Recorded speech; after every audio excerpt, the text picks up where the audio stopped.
Well, good morning, Southern Oregon, and welcome to the Real Estate Show.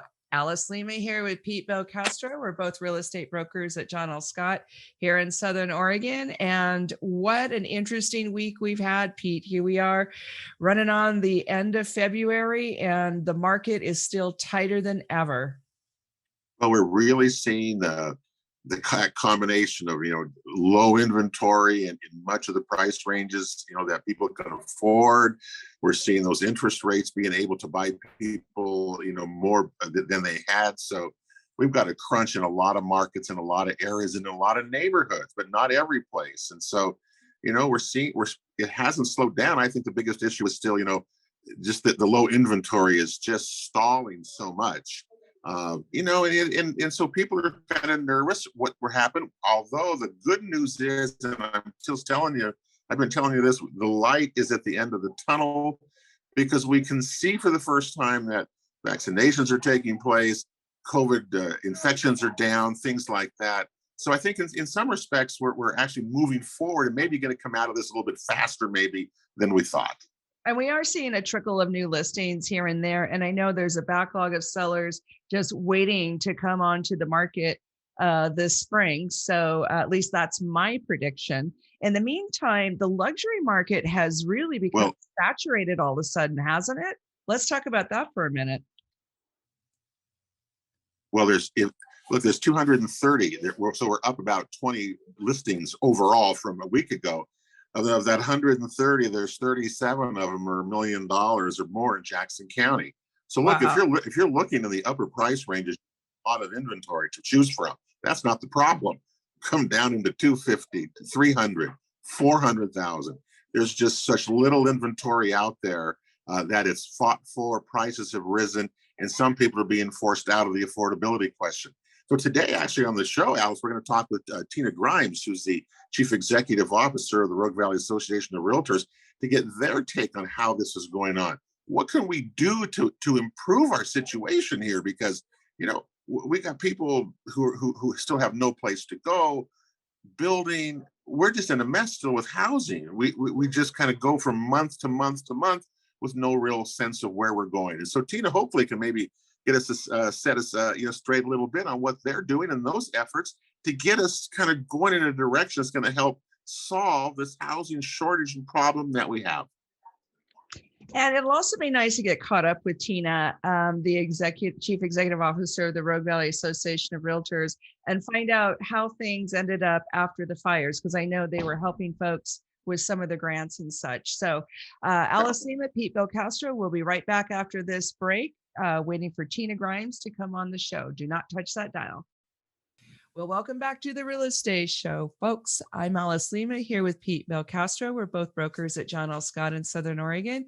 And we're so excited to have Tina Grimes from the Rogue Valley Association of Realtors, one of our favorite sponsors. And she's here to bring us up to date on all things that are happening in her world. Welcome back to the show, Tina.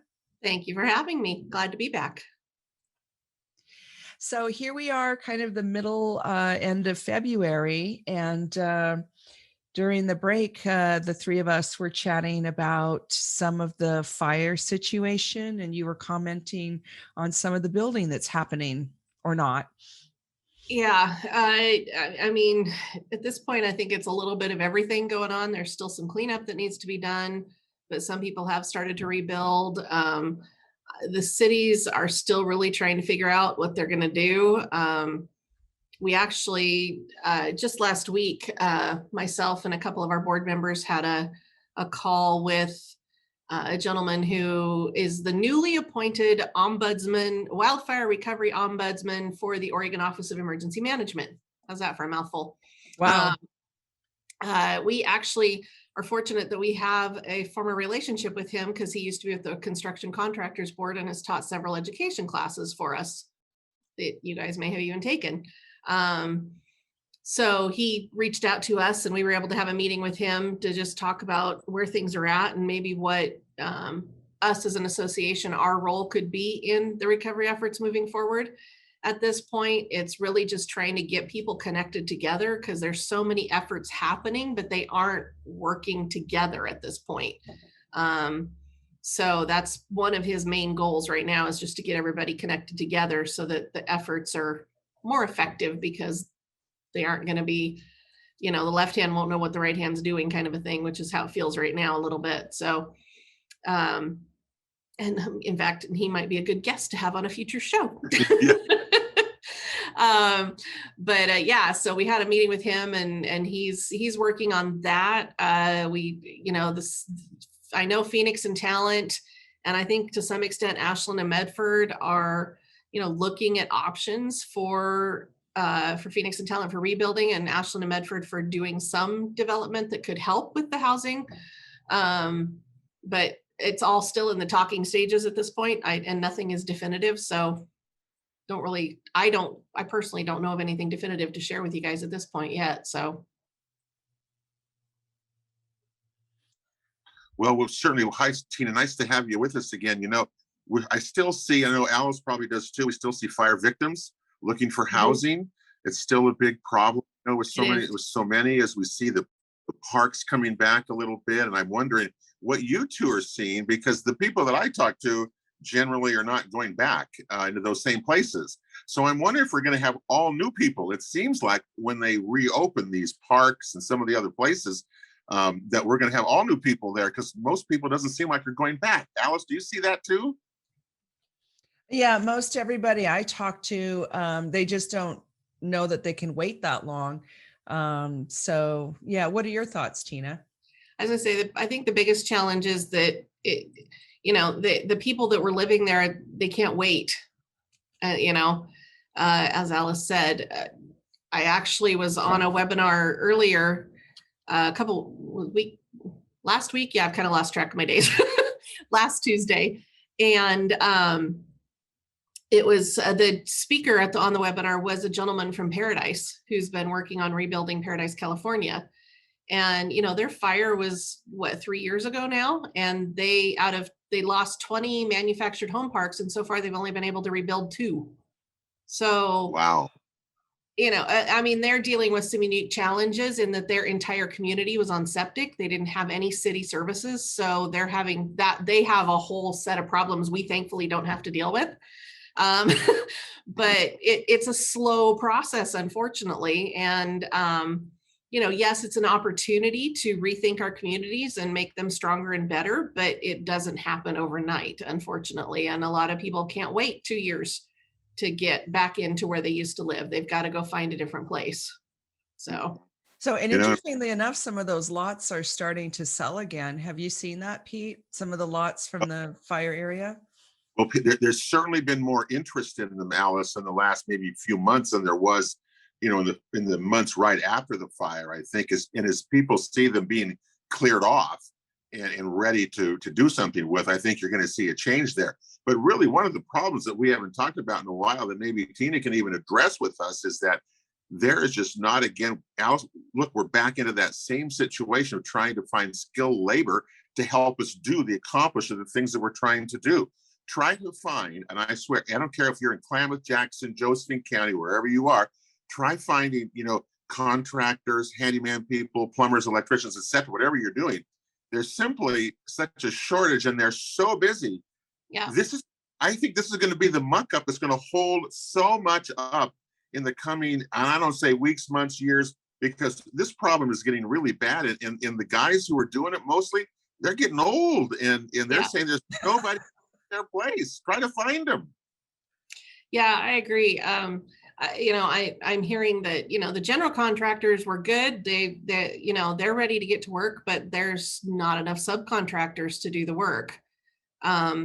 So between that and the cost of materials absolutely skyrocketing, the builders are running into big challenges and even being able to do the work. So. Right.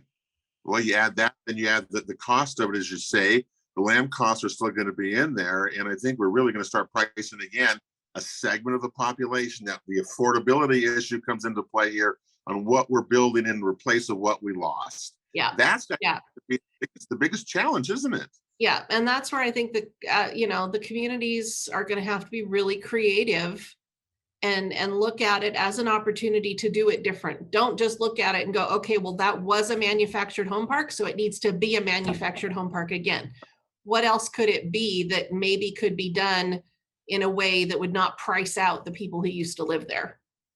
Does Yeah. does the Association of Realtors have a opinion on the tiny house movement? Not necessarily the one on wheels that moves around, but just that idea of small square footage, because that could easily be built on a mobile home park lot because they have individual tax lots. So our board hasn't actually discussed it. So I don't know that I mean, I can't speak for the association officially. But I can say that, you know, we've definitely had conversations about the fact that we have to be creative. We have to look at things differently. So whether that's tiny houses or co-ops or, maybe some apartment complexes where manufactured parks used to be, who knows? I mean, we need to look at it differently, and we need to look at all the options. And I don't know what the answer is at this point. We've got people that are sitting in on those meetings with the municipalities and paying attention to them and bringing us back the information. And, at some point, hopefully we'll have some answers and really start moving forward. But it's a big challenge. It is a huge, because the other big piece of that too is the fact that the infrastructure, what was good for a manufactured home park that had nothing but 30-year-old mobile homes is not necessarily going to work for something newer and different. So then you got the cost of redoing the infrastructure and so there's all these moving parts and pieces. It's not going to be just a quick, easy answer. Yeah, they're never easy answers. Let me a little bit, because I know everybody's talking about this and we see it all the time, and they are making progress, I think, the bottom line, but we got lots of issues. I've got one for you here, Tina, that since the pandemic, I said we've been a year, and we've gone through the ups and downs, and certainly the waves, as Alice calls them, of selling that we've seen in the last year, really. What about real estate brokers? I'm curious as to give us an update there. Have people left the business, or are they coming in? We've had a year of so much change in the way we live and how we operate with Zooms and so much. How has that affected the real estate world that you kind of hang out maybe more in a different way than Alice and I do? Right. So we're still seeing some people get licensed and join, but it has slowed down. This time last year, we were probably seeing double the numbers that we're seeing right now as far as new people coming in. But we haven't really lost people either. I mean, we're holding pretty steady on our numbers. So, that hasn't really changed much. Definitely the way you guys do your business has completely changed. Not in the way you sell, in the way you show homes, in the way you market your homes, in the way you do meetings with your clients. And it's definitely impacted not just the realtors, but the industry as a whole, because it's changed how the title companies do their business. It's changed how the mortgage brokers do their business. Everything has changed.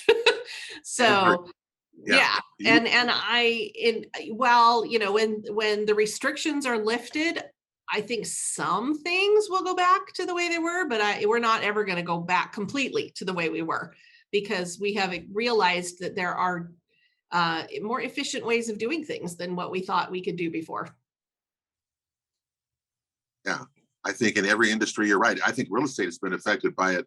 Maybe more, well, everyone has been affected by it, but we really have. Think of the way we were doing business, Alice, a year ago right now in February.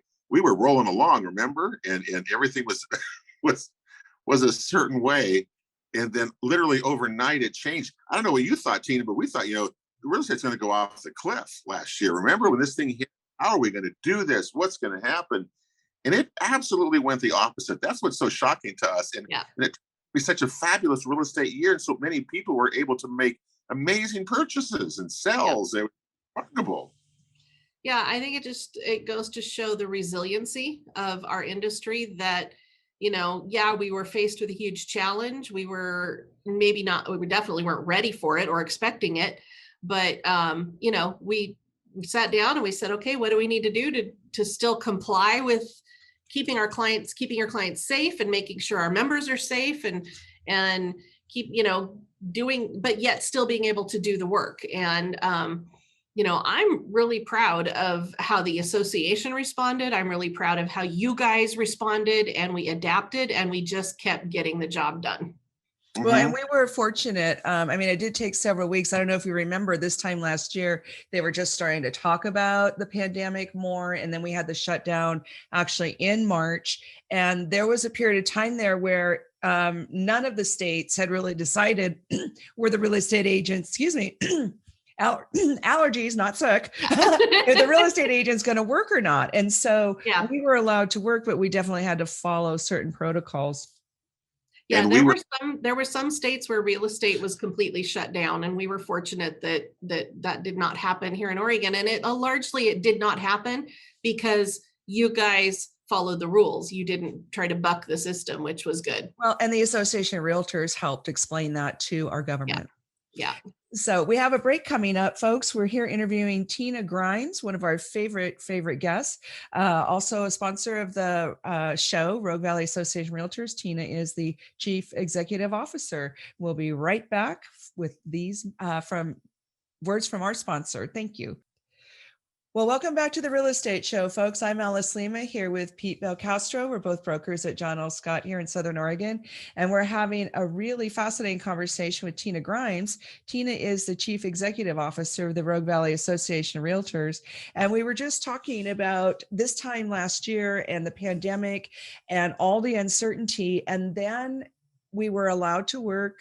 People's transactions were allowed to take place, and not all the states were able to do that. And it really caused some hardships in some of the citizens' lives and for certain families. Yeah. I feel so fortunate for our industry because there's so many of the other industries, as we know, restaurants and hair salons and some of the other service industries were just shattered when the restrictions first came out, and they were just put on full stop. And I'm thankful that we were able to, work around that and still continue to do the job. Well, in some of the states where they were not allowed to have real estate transactions, or it was severely limited, people's divorces were slowed down, probates, trying to get into an assisted living, that was complicated anyway. Right. Right. Yeah. Because what people don't, it's not just about, the realtor not being able to do their job or earn their living. It's, when you're buying or selling a house, that's a huge life change. And you're probably not doing it just on a whim. You're doing it because there is something going on. Like you said, you're going through a divorce, or maybe you're getting married, or you're combining households, or, transitioning into an assisted living facility. Whatever the reason, there's likely another event that's causing you to buy or sell your house. And if that gets put on this full stop hold, it dominoes and puts other things on hold as well. And so there was some real huge ripple effects in the states where real estate just got shut down full stop. So, well, and some of those people had lost their jobs and their piggy bank was in their house. And so they were hit twice because they couldn't have a sale of their home and get some money to go move somewhere else or whatever they needed to do. Right. So what part did the Association of Realtors play in helping to keep that part of life going here in Oregon?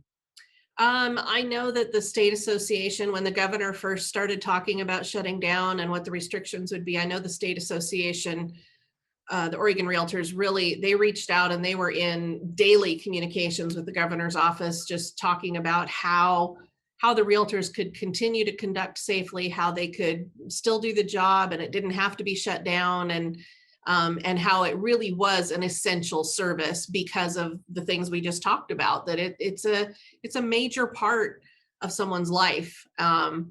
It's, as they say, it's the biggest financial decision most people make in their lives. And one of the biggest of any decisions they make, maybe next to who they're going to marry or whether or not to have kids. So, it's a huge thing. And so they really lobbied hard that it was an essential service and it needed to be in that essential category. and that the realtors could do the job safely, and not just realtors, but the mortgage brokers, title companies, they could do the job and still observe the restrictions. Hey, Tina, you follow the market a lot like we do every week here. We have record low inventory. I mean, you know, this week, never been this low. Last week, yet we still have lots of pendings, lots of sales going. It's remarkable. I mean, we're down so much. Why do you think it's, what do you hear? I mean, you ran other realtors around. Why do you think we're down so far, so low in available inventory, especially in affordable price ranges, not the $1 million range? I mean, there's 37 of those in Jackson County, $1 million this week for sale. But what do you think? Why has this happened? Well, part of it, of course, is what we were talking about earlier, is that we lost 2,500 homes in last September, you know, in the Alameda fire. Yeah. So that's part of it. It's not all of it, because our inventory was low even before the fire happened. The fire just made it worse. Part of it is we haven't been building like we should. And that is a combination of statewide land use laws that don't give us enough inventory to build on. Part of it is, like we said, the lack of subcontractors. So the general contractors can only do so much at a time because they don't have the workforce available. And that's going clear back to the crash of 2007, when so many of the subcontractors left the industry, and they've just never recovered those workers. So, you know, it's a combination of things. But it's definitely a concern, because if we don't start building it back up, the homelessness issue is just going to continue to get worse, or people are going to leave the area to go where they can get homes, one or the other. Well, we're seeing a lot of that for sure. Yeah. So when the fires happened, the Rogue Valley Association of Realtors was instrumental in helping a lot during that crisis. How did that go? Because if I remember correctly, you had some grants, some kind of financial help for people. How did that all turn out? You know, we were so honored to be a part of that and to be able to help, because you know, our heart was broken for our community. And it was personal for me too, even though I did not lose my home. I was right on the edge of the Obenchain fire, and it got way, way too close for comfort. And so I was really feeling for those that did actually lose their homes. And you know, 11 of them were our own members, one of whom is on this call with us. And you know, it was heartbreaking. And I was so proud of the Oregon Realtors who they reached out. The CEO for there reached out to me, and she said, "What can we do? How can we help?"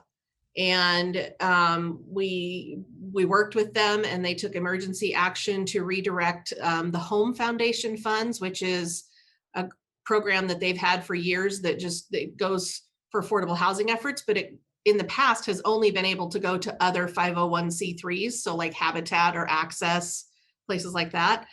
And they took emergency action with their trustees and made it so that it could go out to individuals. And we opened up a grant program, and between the Home Foundation funds and then also getting a grant from the National Association of Realtors from the Realtors Relief Foundation, we were able to give out locally over $130,000 in grant money. I know. Wow. Yeah, we were able to help. We were able to help over 100 families that lost their homes, and give out anywhere from $500 to $3,500, depending on the situation and what they qualified for. So it was, and some of the stories just made me sit here in my office and bawl. So it was such an honor. I felt like it just didn't even come anywhere close to replacing what they'd lost, but I was so happy to be able to help even a little bit. So yeah, I was very, very proud of to belong to an association that wanted to just step up like that. Yeah, I don't think people realize how community oriented the Rogue Valley Association Realtors is, and also just realtors in general. Yeah, Just, we're not just here to make a deal. We're here right. to actually give back to the community and make the community better any way we can. So, Yep. wow, that over $100,000, that's huge. Yep. That's really great to hear. And even at John L. Scott, we have the Medford Earth Angels Foundation. This year they gave away, my goodness, boxes and boxes. I had several clients actually that got to participate with them this year too. So it's more than just selling houses. We always talk about that. And Yep. sometimes, a lot of times it turns out to be really true and accurate, which is really, Yep. good to hear. And Yeah. I wonder, I wonder our market. I'm just concerned about our market, Tina, because it's just becoming that affordability index. Look, if you're looking for $1 million property, there's tons of them out there. You're looking 500,000 and above, there's tons of properties out there. But you're looking at 250 to 350 to 400,000. There's nothing out there. In fact, that 400 to 600,000 seems to be the new normal now. That's kind of an average thing as we get Yeah. that 400,000 median price in Medford. So, I'm concerned about that, the affordability issue, and people not moving from our community, but staying because of the COVID. And that may be what's driving the low inventory, people just staying put longer. But because where do you go if you want to go someplace? There isn't so limited in choice, it lets you go way up in price for some of us. So I'm really concerned about that market and where we're going to go here in the next months. Alice has made her predictions already. She's made them. I'm not so sure. I know it's improving a little bit, so we're not gaining. I mean, a year ago we had 600. We're not even close to that, and 600 was really bad a year ago. Right. But the one thing to keep in mind is, if we were seeing the super low inventory and also almost no sales, that would be far more concerning. But the super low inventory, we're still seeing really high sales activity. So what that means is that at any given time when we're pulling the inventory number, that's just what happens to be there. It really means that stuff, since we pull the numbers once a month, it really just tells you that a lot of stuff is staying on the market less than a month. So it's not even hitting our inventory count because it gets on and gets sold before we even pull the numbers again. So, if we start seeing the sales slow way down, then that'll be even more concerning, is if the inventory numbers stay low and the sales slow down. That's when we'll really start to be concerned. So I have a question about the back on market numbers. And for our listeners, that's when you have a transaction in escrow and then it gets terminated and the property is back on the market. Because it seems like the back on market is kind of high in some neighborhoods. What are your thoughts on that? I don't have any. Well, sorry. It's just because I don't necessarily know why it goes back on the market. So I can't tell you why that's happening or have any data to even share with you.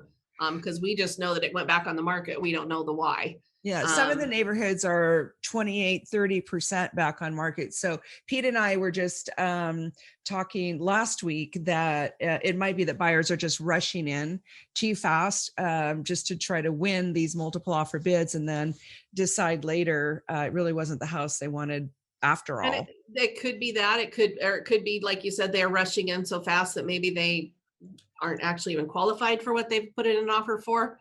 I don't know. I genuinely don't know. Cause like I said, we don't get told the reason why it's going back on the market. We just know it did. So yeah, well, it'll be interesting to watch that number. So the other question we had for you, we've got a break coming up. So we might have to kind of straddle here, but the market, like Pete was saying, we're not sure if it's going to have more inventory in the next few months or less. Does the association have a prediction? No.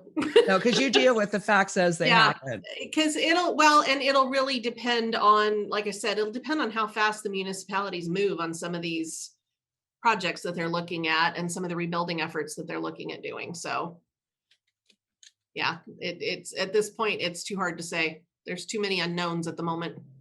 Okay. Well, we've got a break coming up. We're chatting with Tina Grimes. She's the Chief Executive Officer of the Rogue Valley Association of Realtors, one of our favorite guests. We'll be right back after these messages. Don't go away. Welcome back to the Real Estate Show, folks. Alice Lema here with Pete Belcastro. We're both real estate brokers here with John L. Scott in Southern Oregon. And we're having a very educational conversation with our dear friend, Tina Grimes, who is the Chief Executive Officer of the Rogue Valley Association of Realtors. And we are gratefully sponsored by the Rogue Valley Association of Realtors, as well as John L. Scott and Mutual of Omaha Mortgage, Guy Giles. And we were just chatting briefly before the break about some of the things that have happened in the last year. What a monumental year it's been. And then we were starting to look to the future. And Tina, I was just curious to hear some of the things that are happening with the Association of Realtors in our area and statewide. Sure, yeah. As you guys know, the legislative session is now going on at the state level, and it's very interesting for them because they're doing it virtually, which I actually, so the gentleman who is the chief of staff for Vicki Breeze Iverson is our former government affairs director. He still does some work for us, but was chatting with him just earlier last week, and he said doing legislative work virtually is really a challenge. Really, it's really different. They're having an interesting time really getting the right discussion going, getting things vetted the way they should. So, and they have over 3,500 bills that dropped this session. So they're looking at a lot, they're trying to wade through a lot, but some of the key pieces that the state's looking at are, of course, the eviction moratorium and how that has impacted people. While was definitely a good move for some of the tenants who lost their incomes due to the COVID restrictions, a huge piece that was left out of it until recently was any kind of relief for the landlords who still had to pay their mortgages. And so the state association, actually, that was something they were working hard on towards the end of last year, and right at the first of the year did get the governor to sign off on some legislation that put some landlord relief into place. And so that's helped a lot. And then there's still so many bills going on. It's crazy. The mortgage interest deduction is always up for grabs because it's a low hanging fruit in their mind. So that's something we're always lobbying to protect. And that's an interesting thing I point out, that we're one of the few trade associations that doesn't just lobby for our members. We're also lobbying for the homeowners and the property owners and the business owners, because we lobby for personal property rights in general. So yes, we're absolutely out to take care of our members, but we're also trying to take care of our members' clients. And that we're unique in that respect, because most associations are not lobbying for the clients of their members. Mm-hmm. So that's something that's unique. But yeah, we're working on a lot of things. In fact, normally during the long session, we have what we call Realtor Day at the Capitol, and we'll have usually about 1,000 realtors that show up at the Capitol and meet with legislators and really have a profound impact when we all descend on the same day at the same time. But obviously that's not going to happen this year because the Capitol is closed to visitors. So it's being done virtually this year, and we're gonna do our best to make it work. We're actually scheduling individual Zoom meetings with all the legislators, working on that, so that and then we'll be emailing out to all the constituents of those legislators, of our members, saying, hey, we're planning this, we're scheduling it, make sure you attend. We're having some national level and state level speakers come in and do some education class in the morning of that day. So yeah, March 10th, we're pivoting, but we're not stopping. So zooming on. Yeah. What we're doing. Yeah. So, we're making sure that the work still gets done. It just, even though we can't be in person, doesn't mean we can't still be effective. Oh, that is like that. Interesting. Yeah. And this is just for the realtors. This is not a general public thing. Correct. Correct. Yeah. So, but Oh, that's fine. it is for the realtors to, you know, advocate for private property rights and work on that. So that's a good Mhm. thing. So, Yeah, and I think the public is not always aware that the Association of Realtors is promoting home ownership in yeah. general, and that that's good for our community. It's good for our children. It's good for our elders. It has a real solidifying effect on us just as humans to be homeowners. Not that there isn't a place to be a tenant as well, because that is a lifestyle that is handy a lot of the time. I've been there myself, Oh yeah, we all have. recently.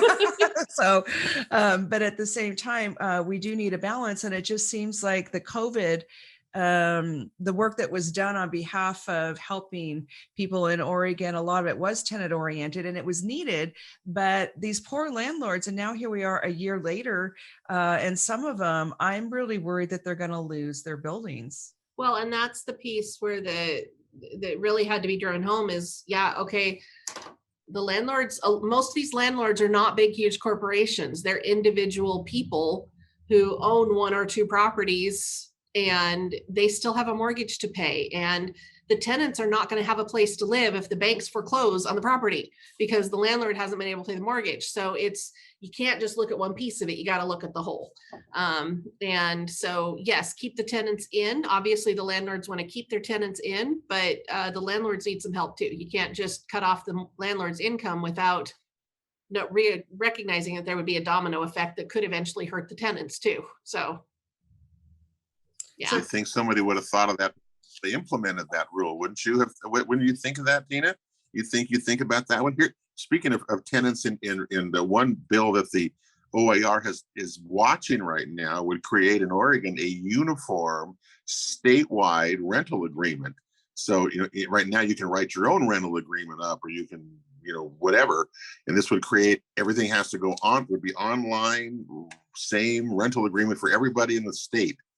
I don't know if those are good things or not, but we'll see. They just come up with stuff that just kind of blows you away at times. I know. The state is, we're watching that one really close. At this point, we haven't said we're for or against it, but we're a little leery of it. Like you just said, we're not so sure that's a good thing because, well, like with so many things in the state, it's too hard. You can't make it a one size fits all because right. A studio apartment in Portland is going to have completely different needs than a 3-bedroom, 2,000 square foot home here in Medford,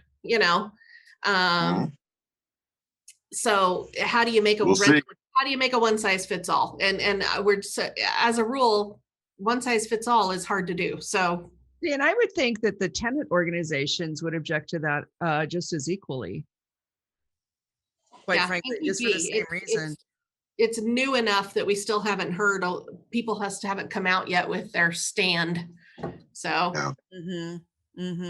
Well, that doesn't always slow down our legislators. So, well, we're like about out of time, but I just want to say, Tina, thanks for coming by. And I think it's going to be really interesting the next month until spring break or when schools get back into session in Medford and things like that in March and April.